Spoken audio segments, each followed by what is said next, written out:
نقش و تاثیر دیوار در دکوراسیون داخلی.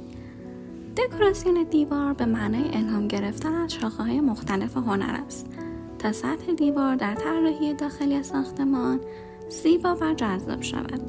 از آنجایی که ایده‌های جدید تزیین دیوار همیشه در حال تغییر و تحول هستند، وقتی می‌خواهید تغییری به ظاهر پذیرایی، اتاق خواب یا اتاق غذاخوری بدهید، همیشه می‌توانید از دیوارها شروع کنید.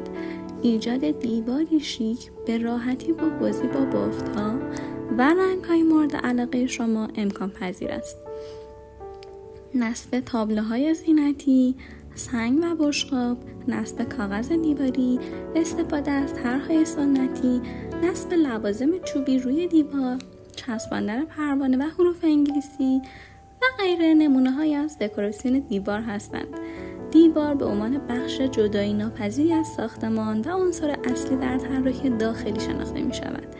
از این رو ایده‌های زیادی برای تزیین و دکوراسیون دیوار مطرح شده است که با هر سلیقه و سبکی قابل استفاده است.